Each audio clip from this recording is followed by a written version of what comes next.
E vamos ver o vídeo do deputado Glauber Braga, meus queridos e minhas queridas, falando sobre o juiz que condenou ele, que é um simpatizante do Partido Novo. Ele deu essa entrevista lá para a mídia Ninja. Vamos ver juntos. Convite, um abraço a todo mundo aí que está acompanhando. Eu estava em Nova Friburgo e aí fui tomar um chopp numa sexta-feira, um bar onde a esquerda lá se reúne, que é o Bar América, e pessoas que estavam na minha mesa, que são do pessoal da cidade, Vivi e Klaus, falaram que estava um burburinho em Lumiar, porque a deputada estadual Marina do MST ia lá fazer a visita, e que estavam dizendo que o movimento ia invadir, entrar na casa das pessoas, que é o que não tem o menor cabimento, porque o Lumiar, inclusive, não tem latifúndio para que seja realizada ocupação, né? Prioritariamente é a agricultura familiar e que tem tudo a ver, inclusive, com a agenda do MST.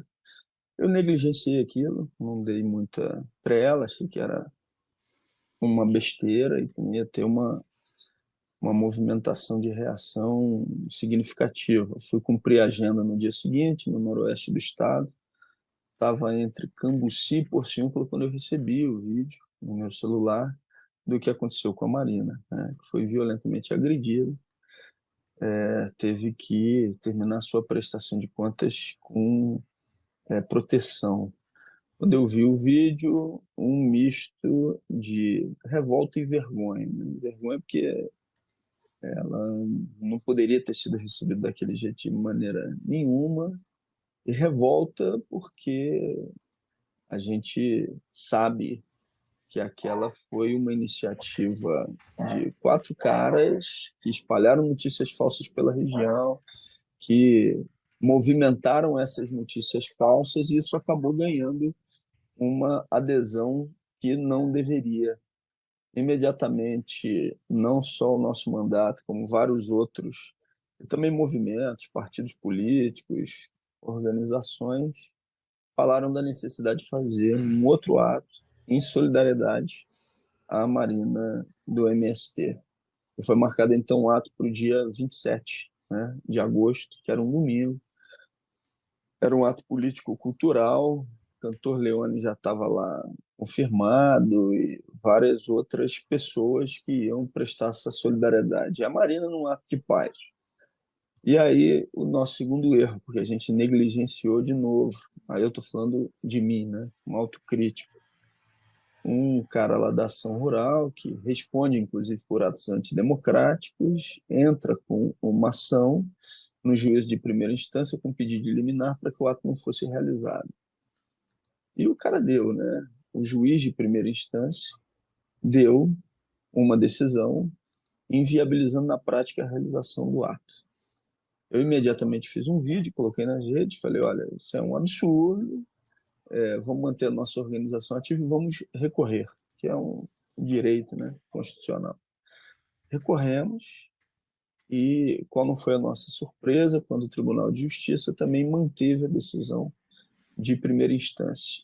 Tinha um comando de ato com diversas organizações diferentes e se tomou a decisão a partir de então em adiar, ou seja, cancelar o ato. Fiz mais uma vez um vídeo, a Marina também fez a mesma coisa, fui para as redes e falei, olha, mesmo sendo uma decisão absurda, se gerou aí uma instabilidade política para a realização do ato, então nós estamos tendo que cancelar, adiar nesse momento. O juiz não quis saber dessa manifestação e começou a execução de uma multa, né? Essa multa é de R$ 1 milhão. No domingo eu fui a Lumiar, dialogar com as pessoas, explicar por que o ato tinha sido desmarcado e conversar com quem ali estivesse, né? E demonstrar também que a gente não vai se esconder debaixo da cama, né? Porque é exatamente isso o que alguns querem, principalmente quem tenha uma orientação de natureza fascista. Um oficial de justiça estava lá presente e coloca no seu boletim que o ato não aconteceu, que o ato foi desmobilizado e que eu não estava descumprindo a decisão judicial. Esse mesmo juiz desconsidera o que tinha sido colocado no seu boletim pelo oficial de justiça que foi para lá designado por ele e diz que a minha presença no local representava uma continuidade da desobediência da ordem judicial. Bloqueia duas contas, uma conta de natureza pessoal e uma conta de ressarcimento, que é aquela que trata das atividades do mandato, né? Compra de passagem aérea, pagamento de escritório político de representação do mandato no Estado. Na conta pessoal, com o bloqueio que ele fez, eu fui para o cheque especial em R$ 7.000, e na conta de ressarcimento, frise-se, evidentemente eu não tenho esse dinheiro dessa multa que ele aplicou, né? Porque alguém que está assistindo pode pensar, não, mas ele executou a multa porque você tem esse dinheiro na conta. Evidentemente que não. Ele me botou lá um débito, né, para ser pago ao longo de toda a minha vida, que na conta de ressarcimento dava mais de R$ 955.000. Nós entramos com recurso, depois ele flexibilizou parte desses recursos que estavam nessas duas contas, mas manteve integralmente a multa de R$ 1 milhão. O último capítulo dessa história, sei que já me estendi bastante, mas que é fundamental, é que foi feita então uma denúncia e se chegou às redes sociais desse juiz, o que demonstra que ele é de fato um militante de direita. Fazia campanha para o Partido Novo, lavajatista, e chegou a fazer uma movimentação antidemocrática, questionando se 64 tinha sido um golpe, uma revolução, repetindo o artigo da Constituição que é utilizado por Bolsonaro e os seus apoiadores para justificar um golpe que eles chamam, tentando passar pano, de intervenção militar. Esse é o juiz, o senhor Sérgio Lousada, que me condenou ao pagamento de R$ 1 milhão e que proibiu o ato da deputada estadual Marina do MST na região. Estamos recorrendo, a gente faz um recurso, um adendo ao agravo que foi feito ao Tribunal de Justiça, e um novo recurso, esse sim, para derrubar o conjunto da decisão de primeira instância. E, além disso, nós estamos fazendo uma peça que seja robusta, nós vamos representar contra esse juiz no Conselho Nacional de Justiça, para que ele seja devidamente responsabilizado.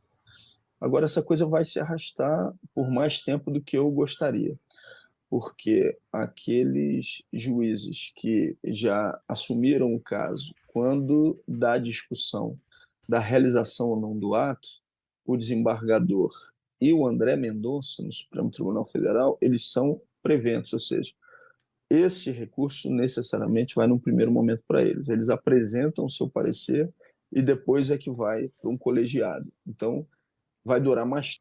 É muito importante isso que o Glauber tá falando, gente, porque isso é mais um lawfare, tá? Não é só o que o Lula sofreu. A gente tá vendo aí, na verdade, parlamentares do PSOL, parlamentares progressistas, tendo seu trabalho completamente inviabilizado. Vamos continuar vendo essa entrevista, que é muito boa. Tempo do que nós gostaríamos para reverter essa injustiça, essa perseguição política. Mas sim, nós vamos apresentar todos os recursos que são necessários, além da representação, já estamos fazendo isso, e vamos seguir fazendo essa denúncia política. Se o objetivo dele era calar, amordaçar, não vai conseguir alcançar aquilo que queria. Inclusive, essa decisão de primeira instância conseguiu criminalizar a vítima, né? Se você pega, inclusive, os argumentos que esse juiz colocou, pinga preconceito ali. Ele chega a dizer que a presença da Marina na região já tinha sido rejeitada pela comunidade local, que se quisesse fazer o ato, então, que fizesse na Cinelândia, que fizesse na Câmara dos Deputados. Ele diz isso, ele coloca isso na sua decisão. Se Marina e a esquerda tivesse 5%, 10%, 1% dos votos na região, teria todo o direito de fazer uma prestação de contas em espaço público, que inclusive essa é uma obrigação. E nem é realidade aquilo que ele estava dizendo, porque é uma região que tem muita força de esquerda, inclusive, né? Eu, quando fui candidato a prefeito lá em Friburgo, em 2016, pelo PSOL, a gente ganhou em Lumiar, ganhou em São Pedro da Serra, ganhou no Cordoeiro. Nessa última eleição agora, a diferença no segundo turno entre Lula e Bolsonaro foi de 7 votos. Então, não justifica, porque, assim, repito, ela poderia e teria o direito de fazer a prestação de contas, seja qual fosse o percentual, mas ainda assim, com uma orientação política, ele tenta maquiar a verdade. Bom, violência política, e nesse caso em específico, uma violência com características evidentes de misoginia, né, contra uma mulher trabalhadora do Movimento Sem Terra.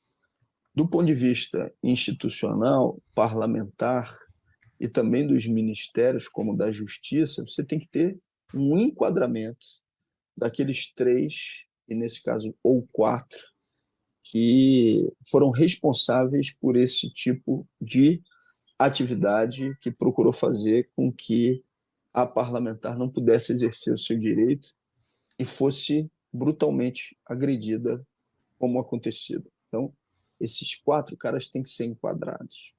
Mas, para além das ações de natureza institucional, a gente tem as ações de organização popular, que tem que ser permanente. Partidos políticos, movimentos sociais, garantindo a articulação de base comunitária para que aqueles militantes que lá vão permanecer fazendo política se sintam seguros e seguras para tal.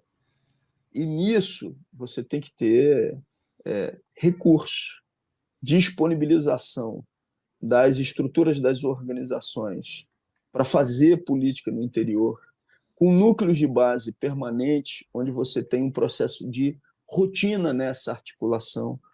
A presença na comunidade, ela tem um papel fundamental, até porque parte significativa dos nossos militantes estão lá, ou seja, não é algo artificial que vai de fora para dentro, mas são de pessoas que estão lá naquele espaço e que precisam ter o respaldo do conjunto das instâncias para a atividade política que lá já desenvolve. Nós estamos discutindo agora, por exemplo, em Lumiar, nosso mandato faz emendas participativas, ao invés de eu definir como é que o recurso de uma emenda vai ser utilizado, sentando com o prefeito, a gente faz uma discussão coletiva, 100% das emendas discutidas em plenárias públicas e com formação de comitês comunitários. Já fizemos, inclusive, em Lumiar. E um posto de urgência que vai começar a ser construído lá foi definido assim. Nós definimos, por exemplo, voltar à região. Estamos discutindo que um dos encontros que nós vamos fazer é exatamente levando elementos substantivos de recursos para organização comunitária.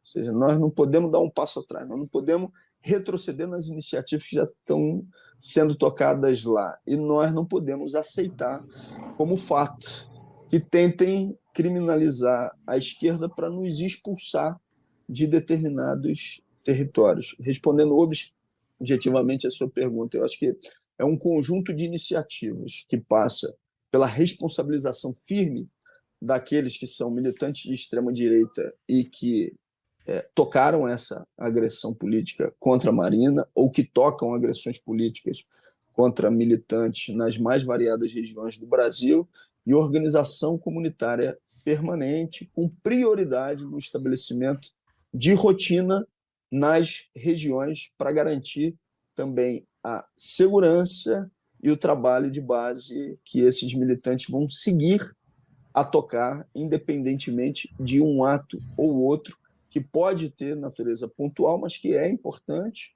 mas que não pode ser algo que se encerre em si, ou seja, tem que ser um trabalho de articulação permanente. Dou um exemplo objetivo para terminar. Tem um sindicato no Rio de Janeiro que é de base pequena, pelo tamanho, né? Que é o Sindicato da Casa da Moeda do Brasil. Né? Mas é um sindicato com enorme capacidade de mobilização, entre outras coisas, porque eles têm um encontro permanente, né? Quinta-feira sempre se reúnem debaixo da árvore, todos os trabalhadores discutindo as suas questões. A esquerda tem que garantir esse trabalho permanente de discussão política em todos os lugares. Isso tem que ser uma prioridade do conjunto das instâncias ou organizações de luta. É o que a gente vai estar procurando fazer também em Lumiar, São Pedro da Serra, ali na região. Estava tendo uma pressão grande para a responsabilização dos golpistas, né?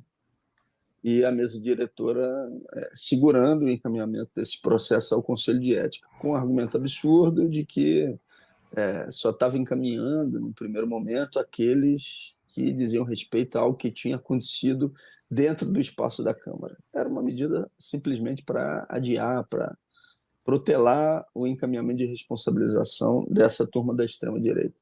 Mas como a pressão de fora para dentro foi grande, eles tiveram que encaminhar de alguns. E, na minha avaliação, eles procuraram equilibrar esse jogo encaminhando processos parlamentares de esquerda, mesmo que não tivessem nenhum cabimento, como é o caso desse, né?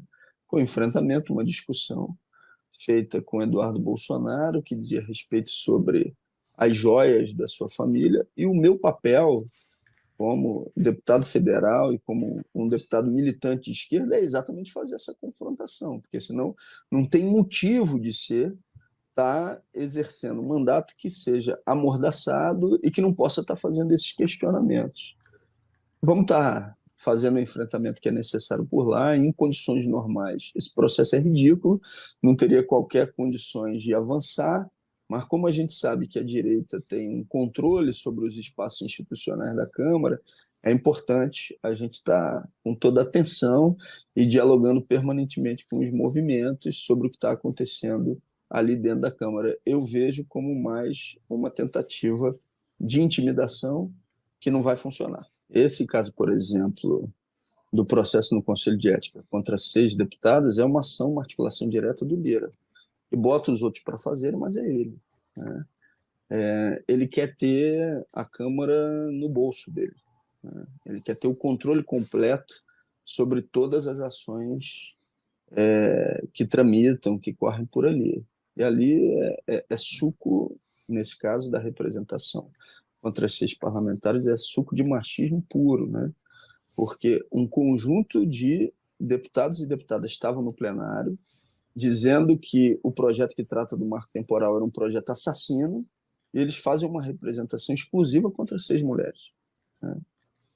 Então, é uma tentativa de perseguição e atravessada por todos esses outros elementos que a gente já sabe que são significativos em qualquer espaço, mas mais profundamente no espaço com o tamanho da desigualdade, né, e da representação diferenciada de classe, como tem aí no parlamento burguês. Eu acho que tem que ser uma tendência, inclusive tem que se utilizar os processos já de arquivamento como precedente em relação aos outros.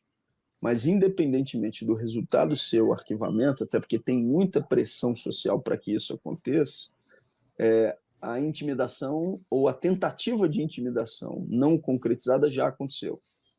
Então, é como se eles estivessem dando sinalizações. Olha, você fez agora. Se você continuar falando aquilo que nós não queremos, essa é a lógica deles. Se acontecer de novo, vai ser uma reincidência, vai ficar mais difícil. Essa é a linha política que eles tentam adotar e que nós não podemos aceitar, né? Mas, te respondendo objetivamente, acho, inclusive, que nos outros procedimentos tem que se considerar precedente, porque é justo o arquivamento de pronto das outras representações. Das parlamentares de esquerda, né? Claro. Só tomo a liberdade de frisar isso porque tem uma turma da extrema-direita querendo fazer falsa simetria Carla e Zambelli. nos utilizar como escada, né? Nesse processo, por exemplo, que eu estou vivenciando da perseguição jurídica política, tem parlamentar de extrema-direita dizendo, olha, tá vendo o absurdo do judiciário? Opa, peraí, não vão me utilizar como escada, porque nós estamos exatamente brigando lá no Rio de Janeiro contra um sujeito que responde por atos antidemocráticos e por um juiz que é militante de direita e que utilizava o mesmo artigo que legitimou os atos golpistas de Bolsonaro. Então, eu não sustentei projeto de morte e nem tentei dar golpe de orientação fascista no dia 8. Então, não venha querer se aproximar do deputado de extrema-direita imaginando que vai utilizar o nosso caso para implementar uma tese de falsa simetria. ela e outros deputados também, né, fizeram essa manifestação. Cada um faça a manifestação que quiser, mas nesse jogo nós não vamos entrar, ou seja, nós não vamos colocar como se fossem casos idênticos quando são de conteúdos completamente diferentes. Pelo contrário, a nossa luta política é exatamente para enquadrar quem tem a representação do tipo da deles que quer fazer com que a nossa voz se cale. Muito boa a entrevista do Mídia Ninja. Aliás, os conteúdos do Mídia Ninja estão muito bacanas, sobretudo para acompanhar o trabalho legislativo. Respondendo a Michele Neves e o nosso querido Alisson Moraes, que é membro, inclusive, do canal, por que desde 2013 o PSOL é oposição? O PSOL, se eu não me engano, meus queridos, ele foi fundado, olha só, que eu saiba, tá em 2004. Ele é oposição ao PT de esquerda desde 2004. Eu não sei porque vocês estão fazendo essa pergunta. Parece um revisionismo histórico sobre o que foi 2013. E eles continuam oposição de esquerda até hoje. Nunca foram aderência ao PT. Existem quadros do PSOL que têm uma simpatia maior pelo governo Lula, que é o caso do Guilherme Boulos, que é o caso do Glauber em algumas votações. O Glauber normalmente é mais oposição, né, marcadamente. E eu não vejo problema nenhum disso. Aliás, eu acho que falta oposição de esquerda no Congresso.